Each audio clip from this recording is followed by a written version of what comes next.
Hello all and welcome to another video in my journey to 1 million Gamerscore series. I hope you're all safe and well. We're halfway through March, so it's time to bring to you March Part 1. So what have we got for you? Well, we've got just over 3,000 Gamerscore. However, there are 3 completions. So we'll be going through the completions. I mean, this month hasn't been as productive as I would have liked to have been, but it is because I've spent a lot of my free time going to a couple of events. I went to Doncaster at the beginning of the month, and I went to the London Gaming Market only just recently.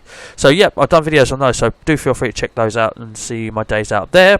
But Gamerscore-wise, yes, just over 3,000 with 3 completions. Now, one I can certainly tag as being super easy, one I can tag as being easy, and one I can tag as largely being easy with a section that is quite tricky. We'll get on to that very shortly. So with that, yes, let's go to the games, and as I always say, I like to do them in chronological order. So we'll scroll down a little bit. Now, did pick up an achievement in Microsoft Sudoku, and that is basically because I was at Doncaster and it was the beginning of the month. I was away from home for 2 nights, and I did rely on my mobile gaming here to actually keep my streak of getting 1 a day for the year going. I was going for the complete 10 irregular puzzles, but naturally it unlocked solve 100 irregular shapes at the same time. So I got 20G from that on the 1st of March, which was the day that I was at Doncaster. So I basically woke up, I did this, and then went to the market. And the next day I was able to get home and get on my Xbox and basically play something and get an achievement. So yes, we kept the streak going thanks to mobile gaming and that Sudoku game. As I say, it is free. There's a ton you can pick up it for cheap. Or for nothing. So if you have an Android device, I do suggest downloading that and obviously picking up some nice free Gamerscore. So the super easy completion is up first, Syrup and the Ultimate Suite. Now all I can say about this, it's basically an interactive story. You go through it, you pick options, and you get an ending. Now I can't take any credit myself for getting the 1000G. I can really credit that all down to the good people of Achievement Land. They've done a guide for this, and if you set up correctly before you start, there's a couple of options I think you need to pick. I mean, they go through all of that. You use the right bumper to skip past the story quickly, as again they explain that too, and of course they explain all the options you need to get all of the endings. The video that they have done is under 10 minutes long, so if you can actually follow that video without pausing and manage to keep up with it as it goes, then you can get your completion in a little under 10 minutes. However, I must admit I did a bit of pausing so that I didn't lose track, and did do it in one hit without losing and needing to rewind the video such and such, and I think that made my time up to about 20 minutes. You know, it's not difficult with a guide and with that Bang on Achievement Land video guide. So I will link that video in the description as well, so please do check that if you want to pick this up. And as I say, it is cheap as well. It's a Rat Like a Game special, easy 1000G in definitely less than half an hour if you follow that guide. Okay, above that, I have been playing more of Glass Masquerade 2, and again, this is a good one to dip in and out of. As I say, some of the puzzles that I'm now on, because I'm going through them all on hards, can take up to an hour. I think 40-50 minutes is around about my average on some of the harder ones with more pieces. So as you can see, there's a couple here on the 2nd of March. So basically when I come home from Donny, I did this to get my achievement for the day and keep my run going. Lo and behold, it was the last one in the second arm of the Illusions map and on high difficulty. Like I said in my previous video, a couple of tips just in case you didn't watch the last one. If you press the Y button in the puzzle, it will change it between normal and high difficulty. You'll know it's high difficulty because there's a symbol in the bottom right hand corner which basically looks like a downward facing spade from the suit within the pack of cards. That will be red. You'll know it's on high. You'll also know it's on high because you can spin the pieces by using the triggers. In the normal difficulty, they're the right way round for you. You will be given a certain amount of pieces with little circles that are located and are already the right way round, so don't spin those. Put them in and then just take your time, work it out, try and find the edges and so on first. As I say, I would recommend just going through it on high difficulty so that you don't have to replay any puzzles. But if you do get stuck on a puzzle, play it on easy, whip through it as quick as you can, and then you can see an image of it and take a photo of it on your phone so you'll know where pieces roughly go, and then you can put it on high difficulty and use that as a little bit of a guide for you. But just go through it on high difficulty. As I say, this will be a completion eventually, but it's very much a game that at the moment I can use to keep my streak going if I'm struggling for time to play a game and I know I've got a couple of hours only. So yes, we might do that. In fact, we might even stream that. So my streams are actually, well, they're starting tonight if you're actually watching it on the morning that I'm releasing this video, which is March 17th. I'm going to be doing streams 10:30. This was to fit around work. This could be subject to change, but I'm going to be doing streams definitely preferably 10:30 so that I can always be there after work on Tuesdays and Thursdays. I might even do sometimes on Sunday as well, and there might be some others as well. If I eventually get to 1,000 subs on YouTube, I can create a little community post advertising any random streams. Also, I can make polls and have you influence what I'm going to play as well. Tonight will be something backwards compatible on the Xbox 360. That way you can see the achievements pop on screen, I do believe. Anyway, next up is the one that I call an easy completion. To be honest with you, it could probably qualify as super easy as well. Super Destronaut Land Wars. This is basically... if you look at the thumbnail, it does pretty much look like that. It is an first-person shooter. The enemies are like aliens from the game that was Super Destronaut Deluxe, I think. Can't remember the exact name. But this is the second game with that Super Destronaut in it. It is by Ratalaika Games, I believe. And it is, as I say, it's an FPS. Now, with this, there are a load of challenges. I did the challenges first. You have to get a total of 15 to unlock all the ones that are associated with challenges. Now you have to basically, it says get a rank, so it doesn't matter if you get bronze, silver or gold, but you have to get a rank. So if you don't get one, replay the challenge that you're doing. I played all the first 15. I think there was a couple that I took a second attempt at, but they're not too difficult. But as you'll see, you'll get all the way up to challenge 15, and there are, what, 6 achievements tied to doing challenges? Yep. And there we go. So then after that, it's basically going through all the modes and just getting the points total required, which, as you'll see by the unlock percentage, it's not difficult. Now, the achievement won't unlock when you hit the amount of points you need. You actually have to die. So basically, in the case of classic mode, get to 300,000 points, then die, then the achievement unlock. Same applies for this, and this, and this, and this one at the top here. So basically, just... when you're going for achievements, just bring up the menu by pressing the Xbox button and then go here and see the achievement list for the game that you're playing or the mode that you want to play and get the points total for. Just have a look at how many you need to get to that, die, and then the achievement will unlock. Not a difficult completion at all. I think all these challenges, I did the 15 challenges, it's probably an hour, and then mopped up the rest in another hour, so it's certainly a 2-hour completion. If I want to edge on the super side of caution, I would just say 2 to 3 hours, but to be honest with you, 1 to 2 is what most people are going to be doing that in. Okay, so I picked up Super Mega Space Blaster Special Turbo recently for cheap. It looked like it was going to be a twin stick shooter. It's not. You press the bumpers to shoot it, and it's not going to be an easy completion. There are a huge chunk of them which are rare, and rare for a reason. I mean, actually, this top one here, you just need to be aware that that is a thing, and if you just play it enough, eventually you will get there. So I think I played the Protect Mothership mode. There's 4 modes I think in it. There are some 2-player achievements as well in it, which I can get if I just get the second controller up, but I haven't got around to doing that yet. And the first achievement I got, you use a big bomb, that is just pressing Y. That kind of just unlocks, challenges change every time you get a new one. Buying a ship, that's self-explanatory. Got 100 point combat, again that really just came by just playing the mode and learning the controls.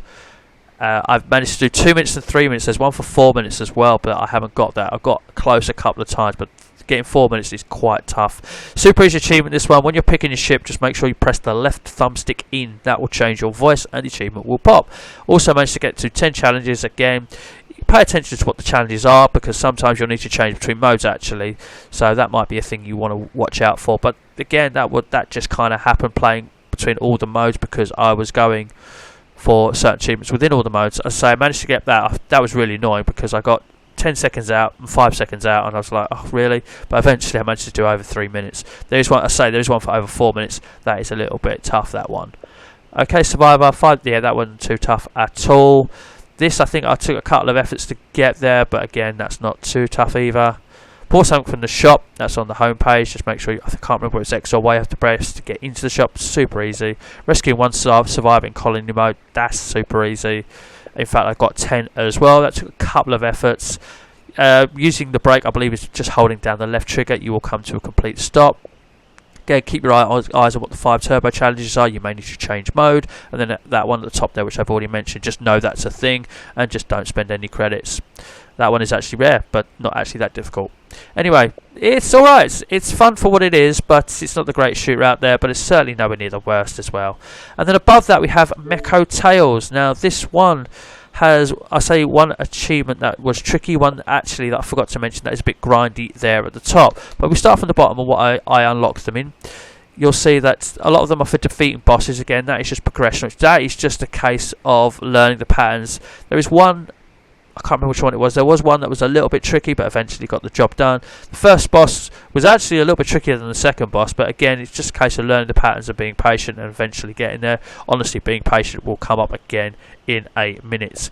100 health, but every time you defeat an enemy, loads of cogs and hearts drop out of them, so you'll get 100 health pickups in no time at all. That was what's the second achievement unlocked.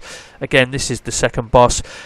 There are, I want to call it 8 worlds, but in each world there are only 2 levels. The levels are 1 to 8, but there is 1 1 1 2 2 1 2 2 and so on, by the way.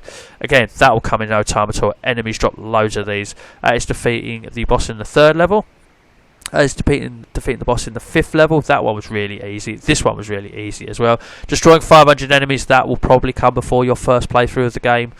I say first playthrough because you will need to replay some levels for something, which I'll get onto in a minute. Completing the main story. This is the one that is the last boss is annoying. I forgot to mention actually.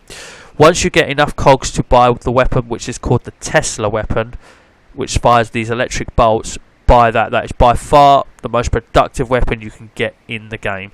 And I say that because it has the longest range. It goes across the whole screen, and if you miss, it bounces off walls and floors. So that is super easy. It makes defeating some enemies really easy as well. So yeah, sorry, buy that Tesla weapon, because when you come to the end boss, he is, I wouldn't say a nightmare, but I ended up playing for a couple of hours because he takes so many hits, and one of his attack patterns where the flames drop out of the sky is a little bit unfair, but I eventually finally worked that if you hug one edge of the screen, a lot of the time they will miss you.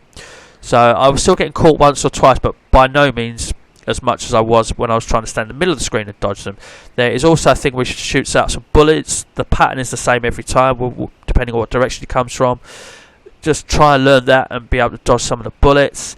And then the one where it just shoots across the bottom of the screen. I loved it when it happened because that's just a case of timing your jump. That was super easy. But have the Tesla weapon. Be prepared to be frustrated and put some time in, because sometimes even then he still gets a little unfair. But that, oh geez, I was so pleased when I finally did it. But again, it was just a case of learning the pattern, learning the bullet pattern of the one where he comes across the screen, getting a bit lucky with dodging the stuff that falls from the sky and dodging the easy jump. Hoping that happens a lot. Eventually I did get there, but it was a real pain in the proverbial. This one was a strange one because this is supposed to unlock at the end of level 4-2, and I played through the game and it hadn't unlocked for some reason. I don't know if I just glitched out on my first run through, or maybe you need to play the level twice, but I went back and played the level again and it unlocked. So I don't know why that is, but that is literally what you get at the end of level 4-2 without having to fight a boss. Maybe that's why the percentage is it a little bit lower than some of the others? No, I don't know why. Must have just glitched for me. But lucky enough, just played through it again and it unlocked. And then finally, the grindy one at the top. Purchase all of the drones from Patchy's shop, which you have to go out of into the map and press X. So make sure you finish the level you're on, because no progress will be saved if you die and you're at a checkpoint and you decide to quit.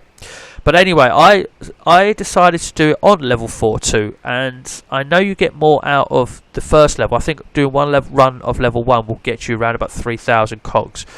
But there is a section where you have to platform on moving platforms, and if you miss, you drop down on the spikes, and that's an insta-kill, and you have to go back to the beginning of the level. Now, after completing level 1 once, and then falling on the spikes by accident, because an enemy shot me off that platform, which was really annoying, and then have it happen just a second time because I was crap, I thought, right, I'm not doing that level. And then I remember doing 4-2 again, and now 4-2 is really super easy. There's a lot of enemies in it, but it's all on one platform, with occasionally you have to jump across a hole. It's literally all on one level, and it's really easy to get through, and of course there's no boss at the end. However, you'll only get between 120 to 130 cogs per run, but at the same time it's pretty much, you're not going to fail, especially if you've got that Tesla weapon, because you don't have to get near the enemies, and you can stay far back to the point where they won't even see you and approach, so you can just shoot them out of the sky or shoot them while they're on the floor and things like that. Again, super easy, and again, enough health points drop should they actually hit you. But it's all on one level, and it's pretty much a guaranteed finish level if you've got that weapon. So that's what I did. I just spammed that over what I needed. You'll need about 1,000 cogs, or maybe 1,200 cogs once you complete the game, just to grind out to get all of the drones from Patchy's shop. And so I just basically did that. I needed about 800, I think. And I just did that level 7 or 8 times, basically. And that was it. Completion done. Just the one tricky nature of that completion was beating that final boss. So there we go. That is what I've got the first half of March. I'm hoping to pick it up in the second half of March. I don't know what's going to happen with work. I might be at home a lot, especially with what's going on in the world right now. And I will be streaming tonight. So I'm putting this video out on March 17th, sometime before I stream. So if you're watching this before 10:30 on March the 17th, come join me on Mixer. There'll be a link in the description below, and we can talk achievements. That's basically what I'm doing. And because I'm going to pick a backwards compatible Xbox 360 game, which I think is a good chance it might be Dead Space, because I need to work through that trilogy. So yes, come and join me for a game of that, and write loads of comments about achievements. I just would love to talk achievements with people. So ladies and gentlemen, that just leaves me to say, I think, thank you very much for watching, and as always, take care.